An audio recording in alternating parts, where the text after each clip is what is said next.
Ladies and gentlemen, we've got some of our first data coming out of the Pacific Palisades and some of the other communities in Los Angeles that had their homes all destroyed. An LA home reduced to rubble in the fire drew more than 60 offers and stands to sell for over $1 million. Another headline says, LA home selling for half the price after fires. Used to be paradise. What do we got going on? What do these numbers look like? Let's do a deep dive. Here we go. Thanks for being here. Let's do this. I'm going to start with this article. I'm going to go with Newsweek because Newsweek's always kind of, I mean, they're okay. They're okay, right? In the aftermath of the devastating wildfires that ravaged LA County in January, homeowners who survived the blazes are facing the impossible choice of rebuilding.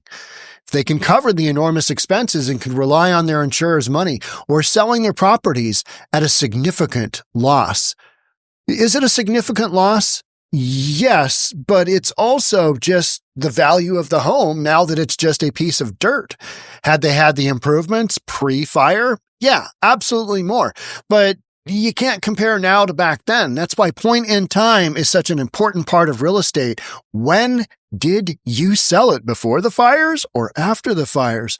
The burnt site of a 4-bedroom home in the affluent neighborhood of Pacific Palisades, which sold in 2005, 20 years ago, for $1.54 million and has been valued as high as $2.7 million. Okay, so let's talk about that. It was put on the market by the owner for an asking price of $999 earlier this month, early February, and is now in escrow for more than $1 million after receiving more than 60 offers in 10 days.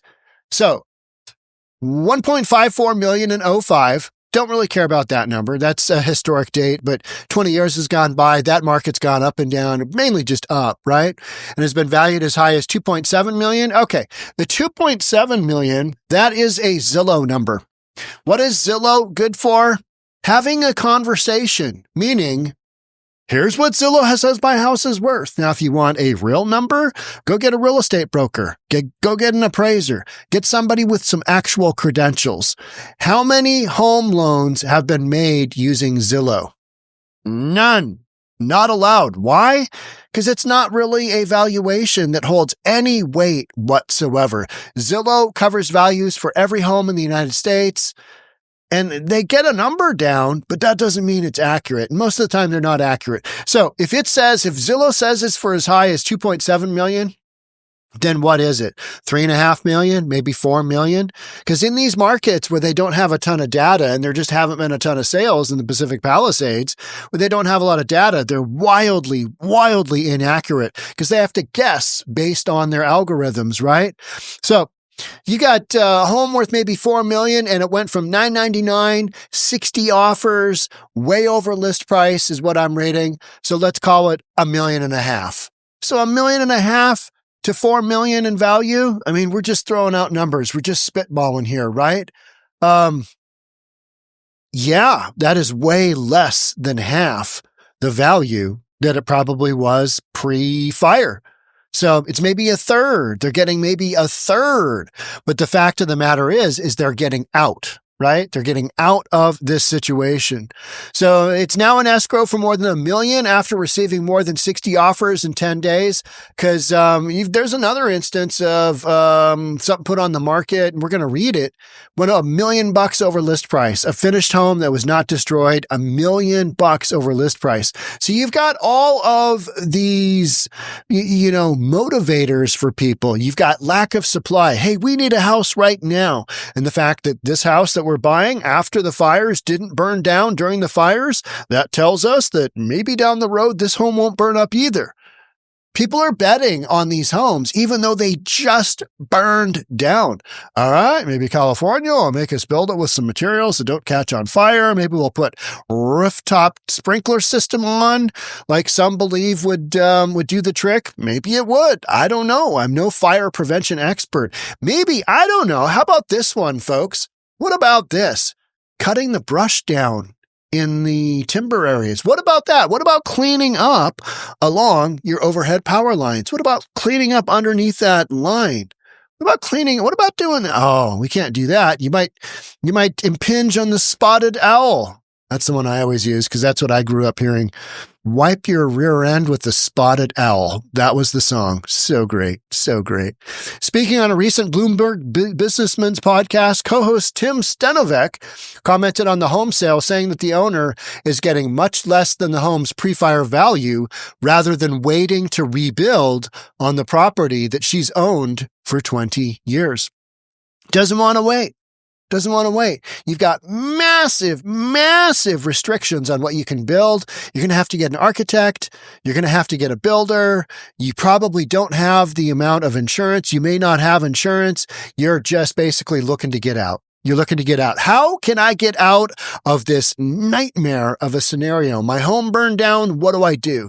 Now you scramble. You take whatever money you can get. Got $1.5 million. You're getting $1.5 million. You're getting 1.2, 1.3, $1.5 million, whatever. Here's why the homeowner took that offer, something over $1 million. Homeowner Terry Bromberg doesn't seem to mind the loss as long as she can leave the area. She told Bloomberg that she will use most of her insurance claim to repay the Pacific Palisades property's $656,000 mortgage, and that she's already in contract to buy a smaller home in Santa Monica after losing everything she owned in the fires.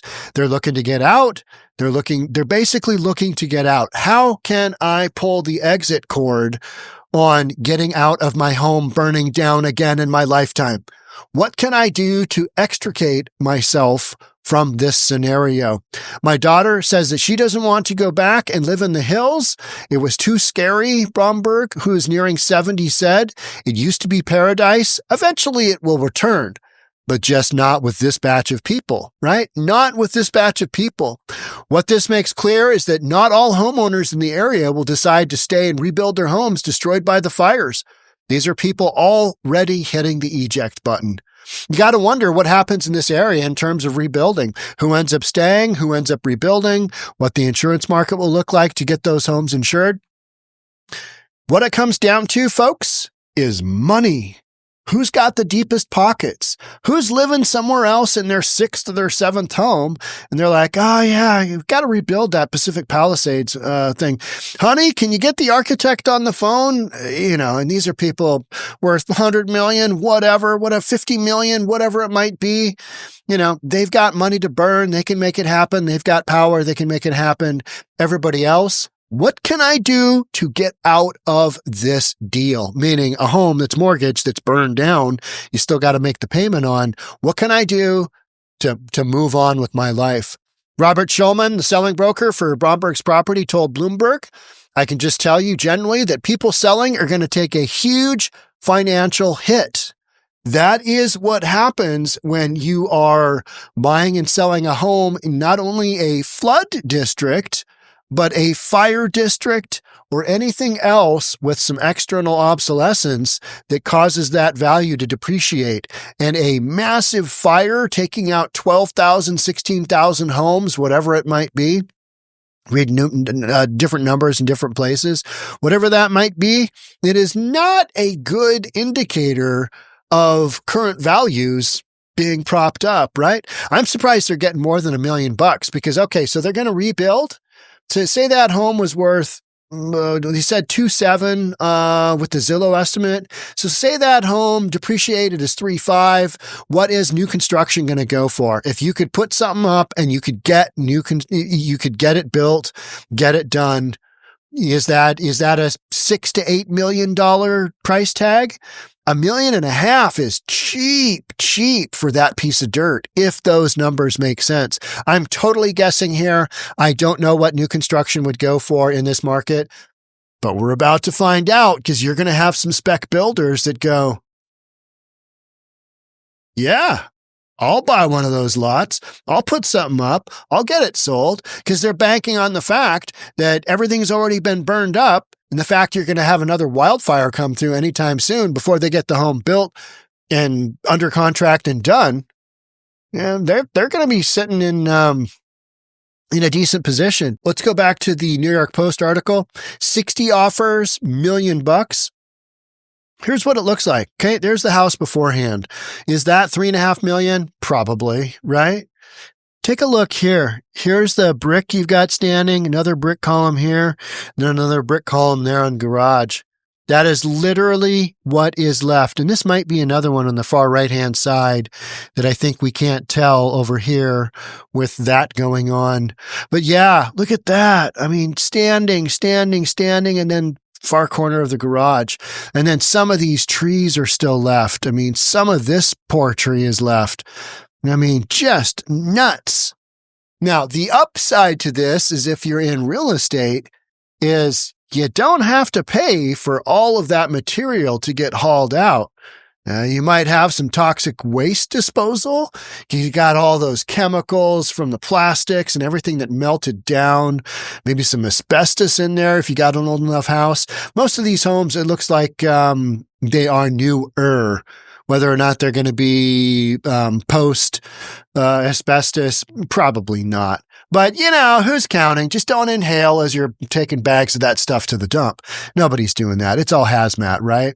The seller, a widow nearing 70, decided not to endure the long and costly reconstruction process, opting instead to offload the property at a massive loss. She has no interest in rebuilding or moving back, said the agent. I can just tell you generally that people are selling are going to take a huge financial hit. All right, we talked about that. And here's where those builders come in. Some are taking a gamble on a devastated real estate market. The listing for the Palisades property described it as a blank canvas for visionary buyers ready to reimagine its potential and bring the s'mores because we still got embers going. Now, horrible, right? Horrible. Hey, yeah, the last homeowner lost their home due to fire, but, I'd like to buy the site. That'd be great. That pitch worked, being the blank canvas for visionary buyers. Despite some offers coming in as low as $600, the top bidder expects to build a luxury home and flip it for at least $3.2 million. If you're buying for over $1 million, you are not flipping for 3.2. You're flipping for way north of 4, right? I mean, those numbers don't make sense. We thought there was an advantage to be one of the first to hit the market, Schulman said of the listing's aggressive pricing strategy, and nobody wants to say, hey, yeah, I'm going to go ahead and buy this lot for $1 million and change, $1.5 million, and then I'm only going to get $4 million out of it. I'm just going to make, just a little bit of money. Now, they're not taking this kind of risk with Wildfire going on for something as low as a $3.2 million end result, putting all the risk and all the money into building that new home. Not happening. Those are numbers just for uninformed people reading the news. And that's why you're here, because you want to hear the real deal. It was intentionally a teaser asking price, is talking about there's an advantage to be the first to hit the market. So similar burned out lots are hitting the market across the region in Altadena, which is more of it's a more affordable option in this area. So a 9,100 square foot parcel was listed at $449, call it $450, less than half of what it was last sold for in 2023.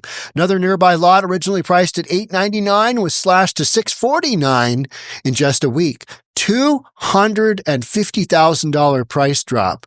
People had to get out. They don't have money to make that mortgage payment. Lenders still require them to do that. They want out. They don't want to deal with this anymore.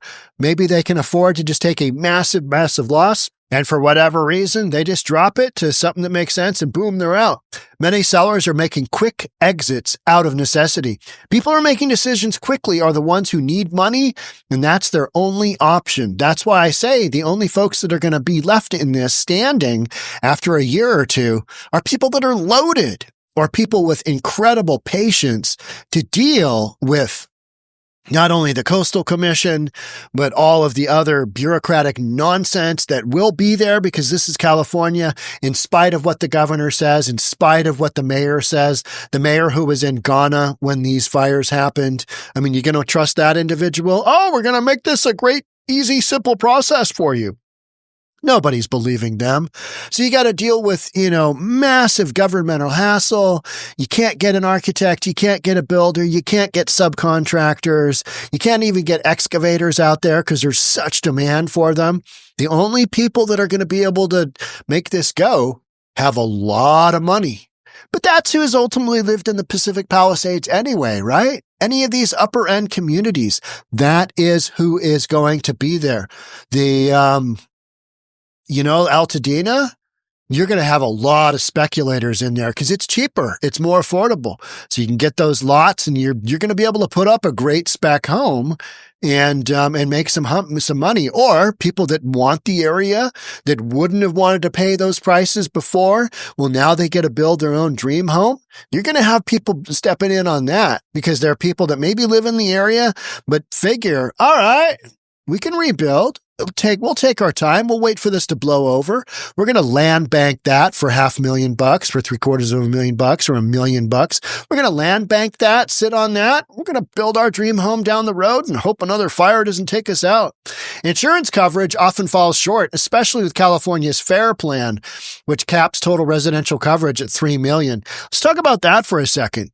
So you've got total residential coverage at $3 million, but if your insurance adjuster comes in and says, yep, it's going to cost about $2 million to rebuild, and the contractor says, nope, it's $3 million, $4 million, then what are you going to do? You're going to go out and get another mortgage at 7.5% interest rate, 7% interest rate. You're going to do that? You're going to do that? No. If you don't have the ability to do that, maybe it's because of an income deal or because the numbers don't make sense, or maybe because it financially doesn't make sense, you're going to sell. And that's what today's story is. Almost everyone in the Palisades is underinsured. That's what I keep hearing, said real estate agent Anthony Muglias, who lost his own home in the fire. With rebuilding costs projected at $1,000 to $1,500, it's going to be more like $2,000. Yeah, because of that whole supply and demand thing, right? All right, so we got thousands and thousands and thousands of homes to build.